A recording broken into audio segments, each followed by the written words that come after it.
Share it. Share. Good morning, good morning, good morning.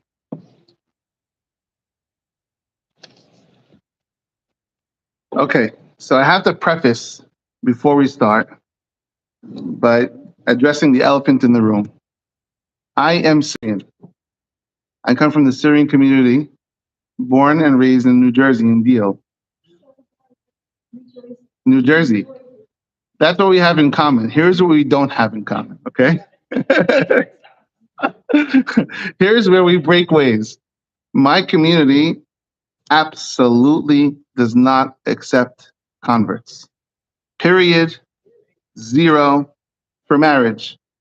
You are not allowed. It is forbidden in the Syrian community, which is a very large community in the East Coast.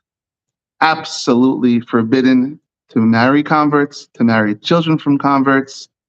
If you do, no one will marry your kids. It's ironclad, signed by every great rabbi we've had in the past 100 years in our community, and there are no ifs, ands, or buts about it. That's my background. However, the Torah is the Torah. And so while my hands are tied and that my children are not allowed to marry a convert because my rabbis don't let me, that doesn't mean I can't speak about what Hashem says in his Torah and what Hashem loves and what Hashem doesn't love. And so let's talk about what it says in the Parashah yesterday, and it says in the Torah over and over again. Va'ahavtem et hager. You should love the convert. Hashem says this in the Torah over and over and over again. Ve'atem yidatem et nefesh hager. You know the soul of the ger. Ki gerim heyitem be'eretz Mitzrayim. Because you were gerim, you were converts in the land of Mitzrayim. Hashem says, Lo tonu. Don't bother the ger with words. Don't bother a convert. Don't persecute a convert with words, with money. Why? And if you do, if you persecute the convert and they will cry out to me, I will listen to the convert when they cry to me because of what you're doing to them, because I am merciful. Hashem says this over and over in his Torah. And so the question is, why? Why is Hashem so passionate about loving the ger? I quoted the pasuk, Ve'atem yedatem et nefesh hager. You know the soul of the ger. Ki gerim heyetem be'eretz Mitzrayim, because you were gerim in Eretz Mitzrayim. Don't you know what it feels like to be a convert? You were all converts in Mitzrayim. This is what Hashem says in the Torah. Hold on a second. What are you talking about? We were not converts in the land of Mitzrayim. Why does it say, you should know what it feels like? You were converts in Mitzrayim. No, we were not. We were converts in Mitzrayim. We were strangers. We were guests in a foreign country. We were second-class citizens. But we were not converts in the literal sense. Ever wonder what this pasuk means, just on a basic level? What? When we were ever converts? And so to start, I want to read from you one of the greatest Sephardi Musar Sefarim that was ever written. This is called the Pele Yoetz. Pele Yoetz is a great Sephardic book. It's written by Rabbi Eliezer Papo. And he writes over here that when we talk about loving the ger, it's not only loving the convert. He expands the law. I'm going to read you his words. Included in the commandment to love the gerim, says Rabbi Eliezer Papo, the Pele Yoetz, it's to help someone who has been removed from their place and transplanted to a new place, and he's a stranger in a foreign land. It's not only talking about a convert, it's talking about anyone who's uncomfortable and in a new surrounding. And here's what he writes. Ubiyoter igdal ha-mitzvah hazot. This mitzvah is really, really increased and applicable al Ashkenazi Ha'olech ben ha-Separadim. For an Ashkenaz person who decides to go live with the Separadim. Or Sefaradi ben ha-Ashkenazim v'chadome. Or a Sephardic person living in an Ashkenaz community. Or going to an Ashkenaz shul. Or the Ashkenaz person that goes to a Sephardic shul. Shegam lashon en lahem. They don't understand the words we're saying. I often wonder, half the class, Ashkenazim, how do you understand the word that I'm saying? I'm not speaking Hebrew, I'm speaking Arabic, basically. They don't understand the language. They can't understand each other even. They can't properly, now in the old days, now we're in America, so we speak English, but in the old days, imagine an Ashkenaz person goes to live in Spain, in Syria, in Lebanon, in Morocco. They literally don't speak the language. They can't communicate. And so if you can't communicate, you can't express your feelings, he says. There are a lot of people who know a lot of Torah, very knowledgeable people. They can't speak. They can't express their Torah that they know in their head. And it's true, you see a lot of people, a lot of foreigners, I don't call foreigners, a lot of people who, we call them banana boats. The people who came over from other countries and they don't have good command of English. They're smart. They know a lot, but you don't think they know anything because they don't speak English. But they know a lot. There's a mask of embarrassment on their faces. They don't have the guts to stand up and speak. On these people, you should be very merciful on these people. It's a very big mitzvah. You have the person who's in the back row because he doesn't speak Yiddish. After I finished learning in Deal, New Jersey, I went to Lakewood. I was sitting there. I remember the first speech the Rosh Yeshiva is going to give us shiur. I'm like, oh wow, the Rosh Yeshiva, Yiddish. I'm like, oh my God, what is he saying? Yiddish. I don't understand the word. Not a word. So now maybe I am just as knowledgeable as anyone else there, but I feel like I don't belong.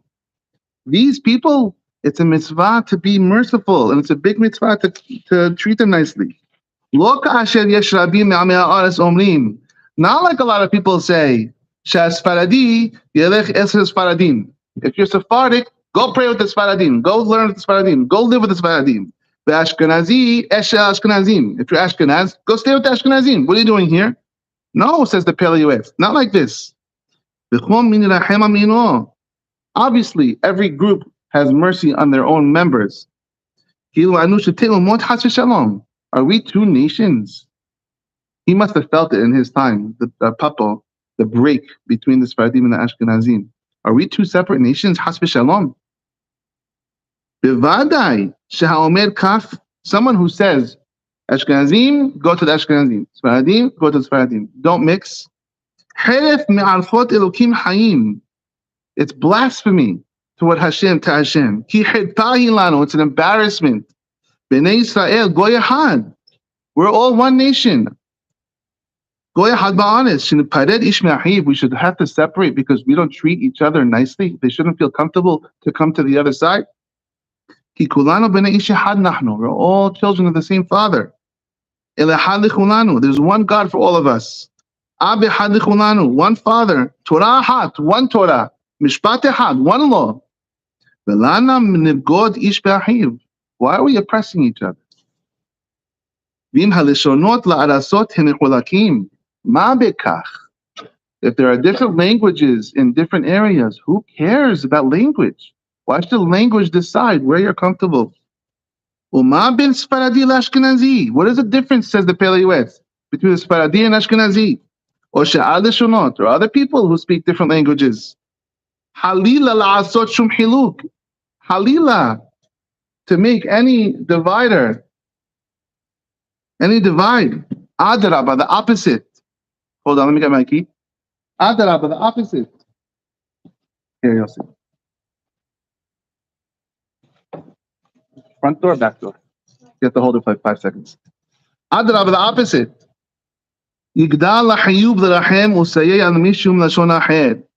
It's a very big responsibility to help someone who speaks another language Mitam misvat ahabat hagir kadabar hamud. And this all falls under the umbrella of loving the convert. Embracing someone who speaks Farsi in a shul that's not Farsi. Someone who speaks Spanish in a shul that speaks English. Ashkenaz in Sephardic. And then the opposite. If I go to an Ashkenaz place, I don't know what's going on, because I don't. Because Ashkenazi people don't pray, apparently. They don't pray. They say the first word and the last word. I don't know what happens in the middle. I don't know how. Do you say the words? I don't know. Someone should come over to me.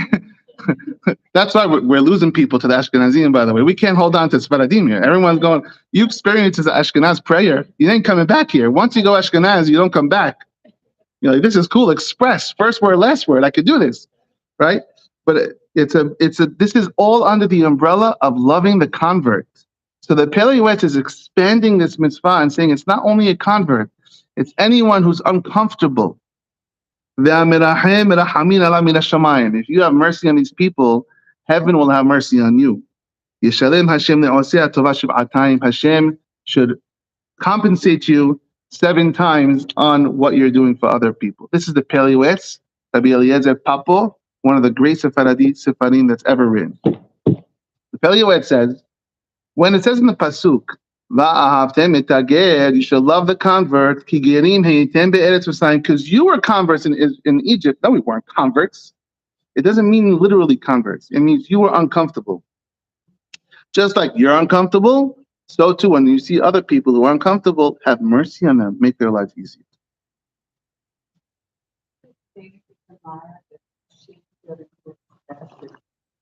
Very good. If I don't address that throughout the shiur, remind me at the end, okay? The Sefer HaChinuch says, when he explains all the mitzvot, it's a wonderful Sefer, by the way. That's another Sefer that we don't have in the shul. Sefer HaChinuch. I have it in my house. I think I have double the amount of books that we have here in the shul in my house. Ask my wife. Sefer HaChinuch, he goes through every mitzvah. I see you, Adina. The Sefer HaChinuch, when he explains this mitzvah of loving the ger, hang on to it. He says, the ger, a normal person who's born from a normal family inside his own community, if someone starts up with him and oppresses him, his family members will come to his help, or his friends will come to his help and either fight back or for the person comfort. But the Sefer HaChinuch says, but a convert has no family. He left everything behind. She left her whole life behind. A lot of times they don't agree that they should have converted.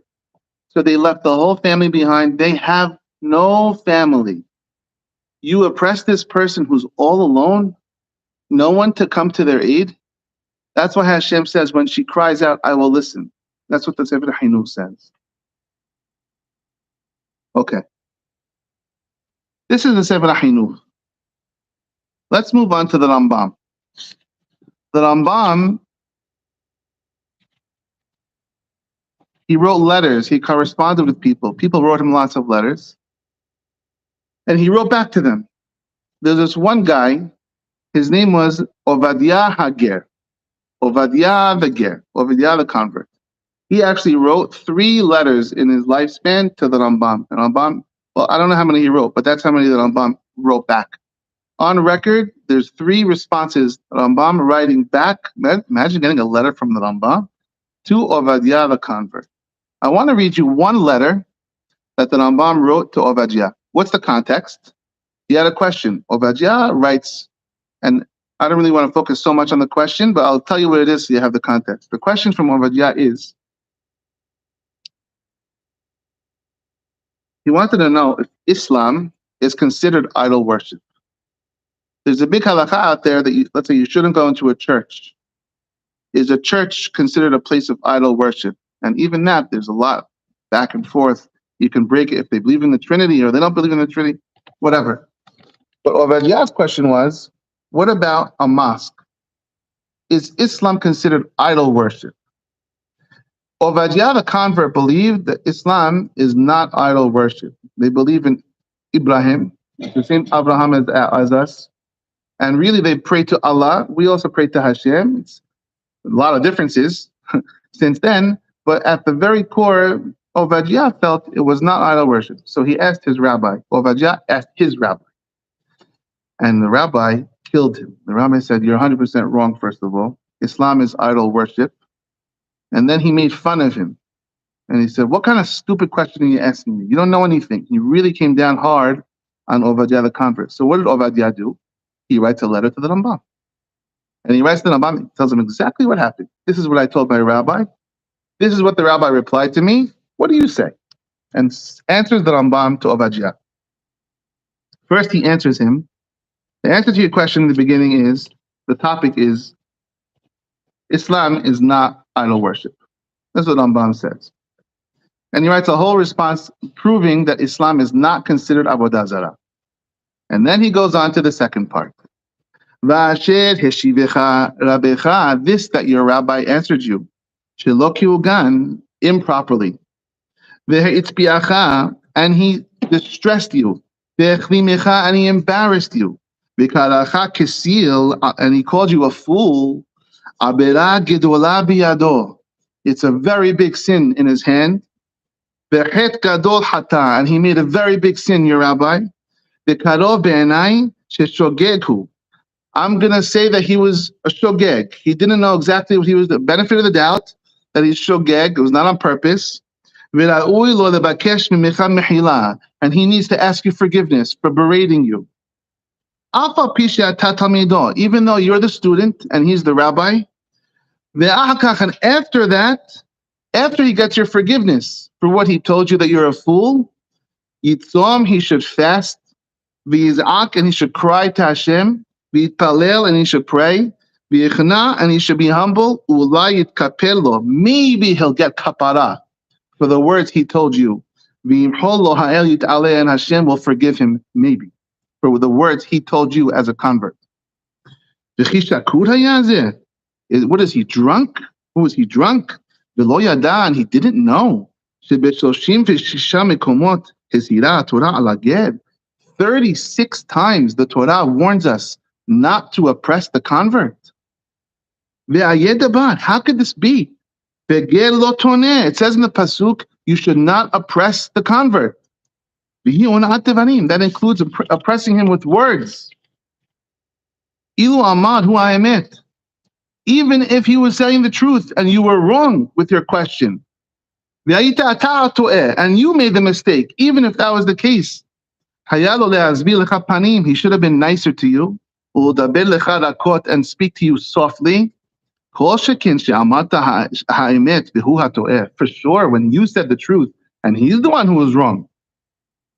He should have thought to himself, on the anger that he had, that he embarrassed a convert in a wrong way.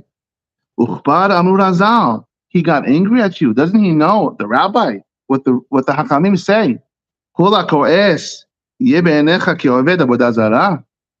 That if you get angry, it's like you worship idols. He's yelling at you because you're saying they're not idol worshippers. He's getting angry. He's an idol worshiper. You should know. The obligation the Torah puts on us about converts is very big. We're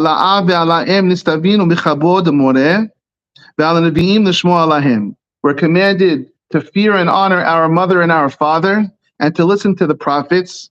Even if you don't love your mother, and you don't love your father, and you don't love the rabbi, and you don't love the prophet, you have to do it anyway. So therefore, you can love someone even if you don't feel the love in your stomach. You make it happen. And for converts, Hashem commanded us to love them greatly. Live inside your heart. It says you should love the convert. Just like Hashem said, you should love Himself, Hashem. So too, it's the same mitzvah. You have to love Hashem, you have to love the convert. It's the same person telling you to do both things. Hashem Himself loves the convert. Hashem loves the convert. This that your rabbi called you a fool. Tamag gadolhu. It's a big wonder. Adam she'aniach abiv. A person who left his parents behind, the convert, who left his parents behind. Umulato, and his birthplace behind. Umachut amo, and his nationality, he left it behind. V'yadam minatuyah, and their helping hand he left behind. V'hevin be'en, and he understands and knows in his heart. Uba b'nidbak bi'umazu, and he decided to come and cling to this nation, the Jewish nation. Shehi hayom limit'ayev, goy, ebed moshelim. The Jewish nation is not on top, Rambam says. We're abadim, we're basically servants to the government, and he chose to join us. And he recognized and he knows shedatam dat emet, that the Jewish law is the true law, betzedek, and it's righteous, vehevin darchei Israel, and he understands that the ways of the Jewish life, shekol hadatot yilmuvot minatam, and he realized that any other philosophy and religion is just taken from the Jewish Bible. Some religions add to the Bible and some take away from the Bible. Some people change the Bible, some people disagree with the Bible, but it all comes from the Bible. And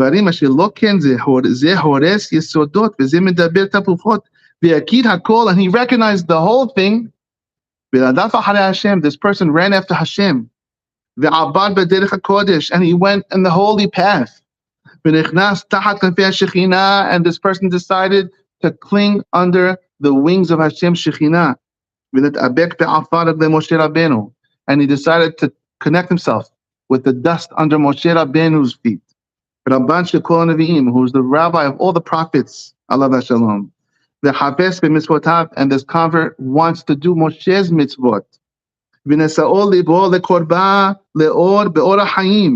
His heart wants to get close to the light of life. And he wants to go to the way of angels. And he wants to enjoy and be happy with the righteous people. He threw his entire olam hazeh, this world he threw it all away. He doesn't pay attention to anything foolish anymore down here. Someone that did all this should be called a fool? Halilalach. Lo kesil kara Hashem shimcha. Hashem doesn't call you a fool, ela maskil, intelligent. Great words from the Rambam.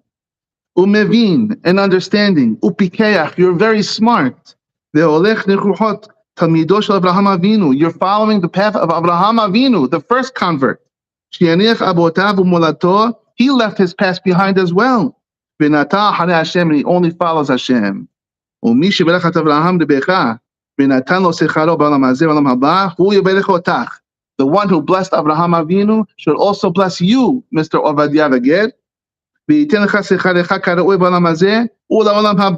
Hashem should give you your reward in this world and in the next world. And he should give you long life. You should be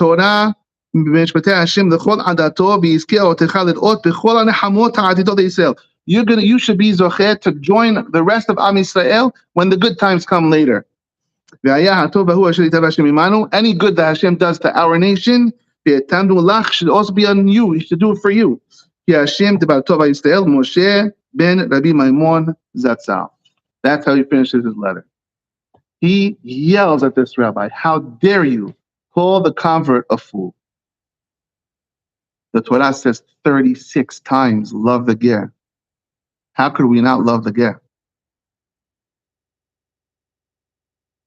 In the context of loving the ger, is ger only considered a convert, or could it also be considered strength? Like if you person so the letter of the law is a convert, but the extension of the law is like the Pele Yoetz said, anyone uncomfortable. Both of them. Okay. Let's get a little kabbalistic now. We understand from a Musar level from the Pele Yoetz why we love the convert. We understand from the Rambam why we love the convert. If you still can't love a convert after hearing these things, let's explain to you kabbalistically why you have no choice. You better love the convert, even if you're Syrian. You better love the convert. You have no choice. And for this, we're going to turn to the Ben Ish Hai. We have all Sephardic sources today. The Ben Ish Hai says as follows. The Ben Ish Hai says in the name of the Arizal. Now, this is going to be kabbalistic, so buckle down. We're going to do Gilgulim now. The Ben Ish Hai says, a person on this earth has a job to do. As we know, if a person does not complete their mission, they have to come back and do another shot at the mission as many times as it takes until they complete their tikkun. Okay. There are three main parts to a neshama, which is called the nefesh, ruach, and neshama. The nefesh is the soul, the ruach, the spirit, neshama, I don't know what, the breath, the neshama. Says the Ben Ish Hai as follows, and this is from the Arizal. When a baby is born in this world, the baby is born only with the nefesh. It doesn't have the complete neshama yet, only nefesh. The baby has 13 years to complete the relatively easy task of being a good nefesh. It's not so hard to be a good nefesh. By the age of 13, when they turn bar mitzvah, or for a girl bat mitzvah, if they're on the right path and they did their job with their nefesh, Hashem infuses with them on the 13th day a neshama, a ruach, level 2. You get the ruach. Now they have 7 years to work with this ruach. If they're still on a good path and they're doing proper tikkun, at the age of 20, Hashem gives them the last part, the neshama. A normal person who's on the right derech is born with the nefesh. At the age of bar bat mitzvah gets the ruach, and at the age of 20 gets the neshama. And if the person's great and they keep all Torah mitzvot, they do tikkun, and that complete the tikkun for the whole soul. They pass away, they go up to Shamayim, finished. They don't have to come back down. If a person doesn't do the job, they have to come back down as another person and complete the tikkun. Here's where it gets interesting. Says the Ben Ish Hai, if a person was down here and didn't do a good job, they didn't go on the path, and they're working their whole life, they're stuck on the nefesh level. They never got to the ruach, and they never got neshama. If they never even finished the nefesh, they have to come back as square one and start all over. What if they completed the nefesh part, which means, let's say they were good until bar mitzvah, good boy, finished the nefesh. Now they have to work on the ruach, and they don't succeed. They messed up on the ruach. They went off the derech. So now the nefesh part is complete, check. But the ruach and the neshama, incomplete. So the nefesh part doesn't have to come back down. Just the ruach has to come back down. And the same thing, if they complete the nefesh and the ruach, just the neshama part has to come back down. The rest is in the treasure house above. Here's the problem. Ready, Yossi? A ruach and a neshama cannot come down without a nefesh. The second and third levels can't come down unless they're also with a nefesh. If the original nefesh has completed the tikkun, why would they make the nefesh come back down if it already did its job? Does everyone understand what I'm saying? Does anyone not understand what I'm saying? If the original nefesh was bad, the nefesh comes back down and the ruach. If the person was good with their nefesh and finished the tikkun with their nefesh, but then still has a job to do with the ruach and shama, the ruach and the neshama has to come back down another person, but it can't come down without being in the vehicle of the nefesh. So what happens? How does it come back down if the nefesh is done? There's no nefesh to come back down. Says the Arizal, and you can find this in the Zohar, in Shamayim and Gan Eden, the souls of the nefesh that completed the tikkun, they're in the treasure house. The ruach and the neshama of that soul is seeking a ride. When someone converts to Judaism, they have a nefesh without a ruach and a neshama. And so they latch onto the convert's nefesh and join the ride inside the convert. Meaning in English, a person who didn't complete their tikkun, even let's make it funny and say a Syrian person like me who would never marry a convert, didn't finish my tikkun, and I have to come back down into the world, but my nefesh tikkun is finished. I need to come down with a nefesh, but my nefesh is done. It can't come back down. I will have to come back into the body of a convert. A convert has a nefesh, missing a ruach and a neshama. A Jewish nefesh can't come back as the nefesh because the nefesh is finished, only has the ruach and neshama. And so we have to make a shidduch, a bazra. We have to make a match. And so my neshama or my ruach will come into the body of the convert. Why should you love the convert? Because you are the convert. The convert is doing such a benefit for you. What does the pasuk say? Ve'atem yedatem et nefesh haged. You know the soul of the convert. Higerim heyitem be'eretz Mitzrayim, because you were converts in the land of Mitzrayim. You know the soul. You are with the soul of the convert. Your ruach and your neshama was with the nefesh of another convert inside the convert's body. You joined as partners. Where were you? Be'eretz Mitzrayim, in the land of boundaries, down here. Says the Zohar, says the Arizal. When that convert passes away, what's in the convert's body? His own nefesh? Because the Arizal says a convert has a nefesh, but the nefesh is from a different part. There's the Jewish they both have nefashot, we all have nefashot, but there's the Jewish nefashot and the non-Jewish nefashot. The convert's nefesh, when he dips into the mikveh or she dips in the mikveh, it flips into a Jewish nefesh. It's missing the other two components. And so they take us. When the convert passes away and they go up to Shamayim, where do they hang out? Together with the Jewish person that they were joined with. They're in the same place in Shamayim. They're one. And so you may hate the ger, but in Shamayim, you may be a ger. You and the convert are going to be together because you share the same nefesh. You don't have a choice. You better like the convert. The converts are doing such a chesed to us. The Hidah says, Moshe Rabbeinu, Gemara says, Moshe Rabbeinu said by Har Sinai, that this covenant that we're signing by Har Sinai is with anyone who's here, and also anyone who's not here. We're all inside the covenant. Gemara says, who's not here?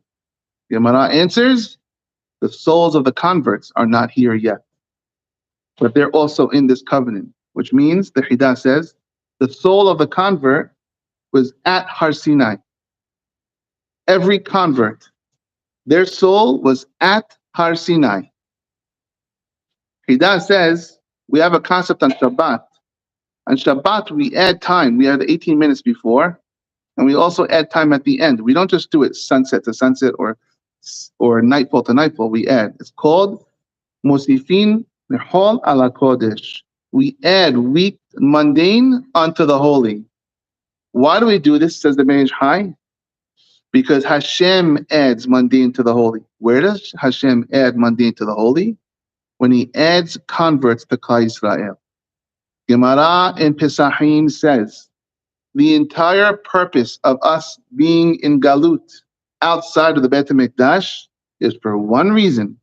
This is a Gemara in Pesachim, straight out.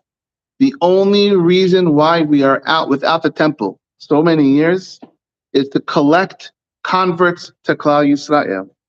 That is what we're doing. When we're finished the job of collecting all the souls who are meant to be with Klal Yisrael, Mashiach will come, according to this Gemara. Hashem adds from the Hol ala Kodesh. And so from three levels, from the Papo, the Paleo-S, from just a Musar, decency level, we have to treat someone who's uncomfortable. The Rambam is saying Hashem loves the converts, and from a kabbalistic level, you may be a convert, your soul in Gan Eden. For eternity, your neighbor may be a convert. And they're doing you a big service. Because without the convert, how are you supposed to finish your tikkun? It says in the Gemara all the time when it talks about a convert, Ger shinit gayer. There's a very famous line in the Gemara. Ger shinit gayer kekatan shinolad dami. Anytime the Gemara says this, a convert that's converting. Ger shinit gayer. Very simple question. Why does the Gemara say Ger shinit gayer? A convert that's converting. A convert is not converting. A goy is converting. It should say goy shinit gayer. Why does it say a convert that's converting? And the Chida answers, because if a convert is coming to converting, they're already a convert. They were born with a convert soul. Now they're just coming to do it. It was always inside of them. A convert that converts is like a child that was just born. Means it's a brand new person. They have anyone they were related to before, they're not related to before. It's the same thing. Just like we said, when a baby is born, it only has the nefesh. So too, the convert, when they convert, only have the nefesh. They need a ruach and a neshama, and they get that from us. They help us, we help them. Okay. Now, Helen brought up the Gemara in Yevamot. The Gemara says, Gerim, kasher gerim leIsrael kesapahat. Gemara says, converts are so difficult to Jewish people like a scab, which means we don't like converts. That's what the Gemara says. What is the meaning behind this Gemara? There's a Tosafot that goes through a lot of explanations, and I'll give you a couple of possibilities. Explanation number one, when there's a convert that comes from nothing and throws everything off, and then keeps all the mitzvot and Torah perfectly, it makes us look really bad. We don't like that. It's very uncomfortable. And so it's like a scab on our body. I don't like you. Get away from me. Why? Because why are you doing it better than me and you just came to the game late? It's very uncomfortable. That's explanation number one. Explanation number two is because sometimes if they do it for the wrong reasons, they go back to their old ways. So a lot of people, when they look at converts, the Gemara is saying, are like, is this guy real? Or are they going to go back in a little while? And so it's like a little bit of a scab. There's a few reasons the Gemara gives. But the other Gemarot, for sure, we say that the convert is not only welcome, the convert is necessary. Don't forget, as we know, Ruth, the grandmother of Mashiach, David HaMelech, convert, which means without a convert, there is no Mashiach. Without a convert, there is no David HaMelech. We're in the Omed now. Sefirat HaOmed, we're mourning the 24,000 students of Rabbi Akiva that died.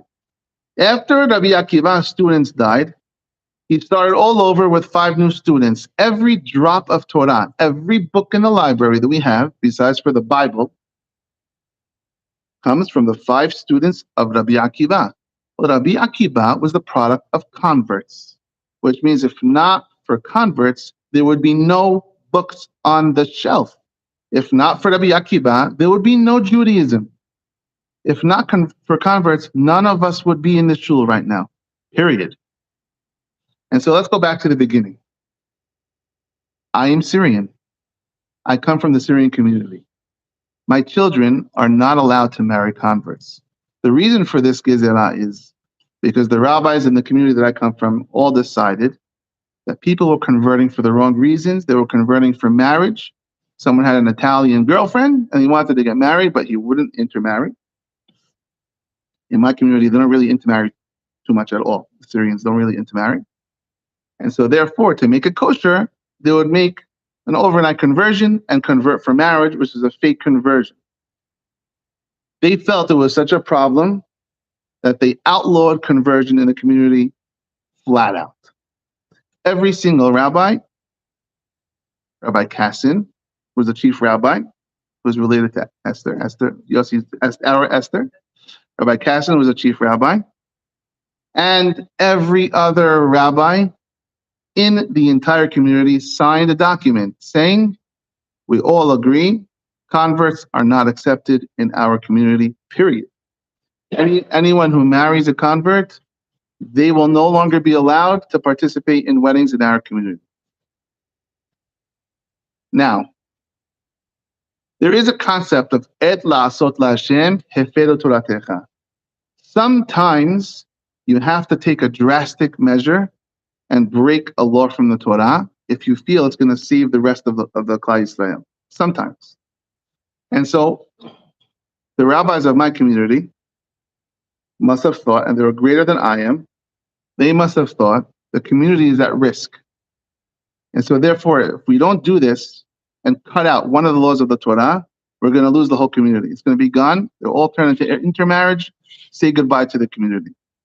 So they felt they had to take a very tough measure and outlaw conversion, which is a law in the Torah. Okay. I'm not one of those rabbis. I'm not even close to the greatness of those rabbis. And I'm no one to argue with them. And I will follow their rules because those are my rabbis. And that's where I come from. The only thing I want to say to my people is, like the example I told Jesse a lot of times, God forbid if someone has to amputate a part of their body. Because if they don't amputate, my grandfather, he had diabetes. They had to amputate a toe, another toe, his foot. Eventually they had to cut a lot of them off. And then he passed away from diabetes. If someone has to amputate a part of their body, they do it because it'll save the rest of the body. So we have to cut off a vital limb, because if we don't cut off this limb, the whole body's going to die. So obviously, it's a no-brainer. You got to do it. The question I have is, are you happy that you had to amputate a part of the body?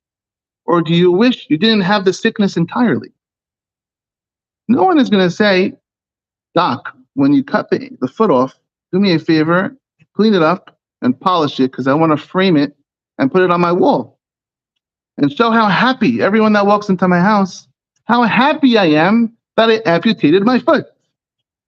Because that's how I saved my life. That would be really weird. You're not happy that you have to do something bad. Sometimes you have to do something bad because it's what you got to do. Are you happy and proud about it? You shouldn't be. Well, the Torah is filled with 613 mitzvot. Loving the convert is one of the commandments in the Torah. You have to cut out this mitzvah because you feel that this mitzvah is endangering the rest of the body. And you're the experts, rabbis. If this is what you decided you had to do, that's what you have to do. Amputate away.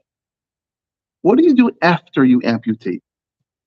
Do you hang it up on a wall and proclaim, look at us, we cut out a law from the Torah. We no longer accept converts, even though Hashem said 36 times to accept them and love them. We're so proud that we don't accept converts because that's what saved our community. Look at us, we're the best. You might be the best, but you should be crying. On Tisha B'Av, you should take out this document, in my opinion. I'm a nobody, but I'm giving you my opinion. On Tisha B'Av, you should take out the document and you should read it while you cry. You should read, we the undersigned no longer accept converts, ya haram. It's a mitzvah in the Torah, 36 times. The Rambam wrote a whole letter on this. What could we do that we got to such a point that we can no longer accept converts and marry? It's such a shame we had to do this. It's a sad thing to do. It's not a happy thing to do. For everyone else in the world, I believe, they accept converts and they marry converts, and I think it's a wonderful thing.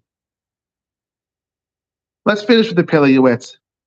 The most applicable thing for us, I believe, is the Pelei Yoetz or Papo. A lot of us interact with real converts. And if you do, you have a golden opportunity. Even me, just because my kids can't marry a convert, does that mean I can't love a convert? You don't throw the towel in. You have to love the convert. And so I have to love a convert if I see one. Some of us may not interact on a daily basis with the converts, but the Pelei Yoetz says, do you interact with someone in your shul who's Ashkenaz? If you go to an Ashkenaz shul, is there someone Persian there who doesn't speak Yiddish and doesn't know half the words they're saying? Is there someone in the shul that speaks Spanish because they come from South America? Do they feel welcome in the shul? Or do they feel like an alien? This mitzvah, to love the comfort, says the Papa, it expands to loving anyone in Klal Yisrael, no matter what language they speak, no matter what country they come from, no matter what their past was. Are they part of the nation? Yes, we're one nation. Am Yisrael Echad. We're one nation. If we extend love to one another, look for it. As he says, people have a lot to offer, but they don't ever get a chance to speak because they're just cast away as an outsider. Approach the person. Say Shabbat Shalom. How are you? Where do you come from? Let them speak. You might be impressed by how much they know and what they can offer you. And then they can actually help you. And on a kabbalistic level, whether you love them or don't, your neshama needs the convert. And so either way, we have a big job to do. This is what we need to do. This will bring Mashiach. This is what we need to do. Get along with each other and treat each other with respect. And that's it for today. Love the convert. Have a nice day. I have a question. Yeah.